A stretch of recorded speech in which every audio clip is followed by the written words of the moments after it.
This is Mike with Gearhead Live, and I'm speaking to Miguel with Wilwood Engineering, Wilwood Disc Brakes. Hi Miguel, how you doing, man? Doing good. All right. Good. So what are we doing here today? We're here supporting the classic Chevys of Southern California's car show, and displaying our products, showing off some of our newer stuff, and everything's for your classic vehicles to your newer Chevys. All right, cool. Oh, now we were talking a little bit earlier. Now you're saying you're not here to sell the product, but Right. who would I go to buy the brakes? We have hundreds of dealers all over, not just Southern California, but all over the country. The big known warehouse dealers would be like summitracing.com or jegs.com. But locally, we cater to a lot of the mom and pop style hot rod builders and muscle car builders and classic car builders as well. So your local performance shop usually knows Wilwood and can also service it. Oh yeah, I see it all the time in different magazines and different custom cars. So let's come over here. For example, what we got here? This is a display package that shows our General Motors style replacement calipers.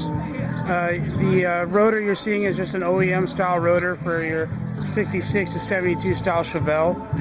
The larger black caliper, this is our D52 caliper that we would use as a replacement for the General Motors caliper of that generation, known as a GM3. We call it a D52 because it has a D52 pad plate on it. If you have a 7-inch mount center, you replace it with a 2-piston style aluminum, forged aluminum caliper that we make for it, and it's about 8 pounds lighter than the iron caliper that came on that car.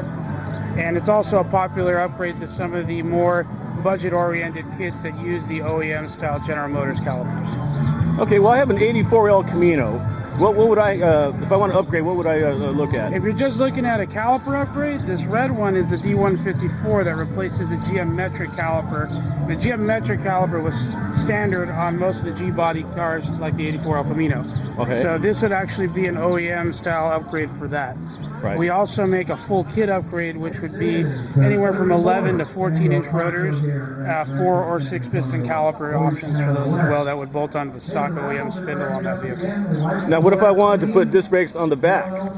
The back, It's a drum right now. it's a drum brake on the back. We offer for most rear ends, based on the rear end measurement, we offer a disc brake option again from 11 to 14-inch with a 4-piston caliper and an internal drum parking brake style parking brake.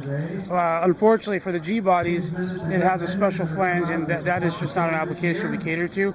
But a lot of those guys that are doing performance upgrades will go to a 10 or 12 bolt rear end or a 4.9-inch, and we do cater to those with plenty of options. Okay, well, keep that in mind. So what do we have here?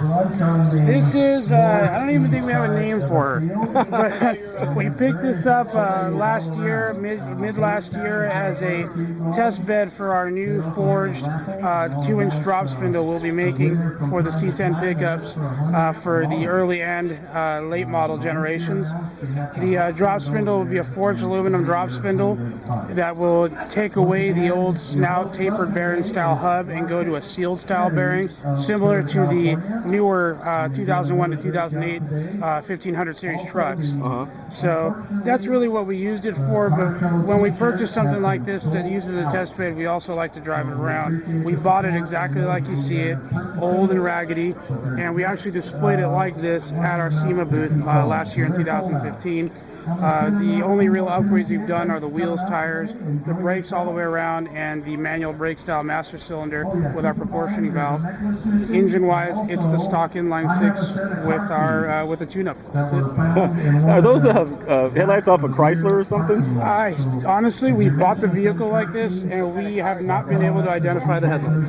Yeah, it's like an old Imperial. And that's what I've been told by a few people, but we've never been able to confirm it. All right, so the master cylinder, Correct. and proportioning valves, those are all upgrades. Yes. There's no booster on this vehicle. Now, why is that? This truck originally came with no booster, this model. So we decided to leave it manual brakes. Oh, okay. There's the story out there is you can't get good brakes without a power booster. That's not 100% accurate.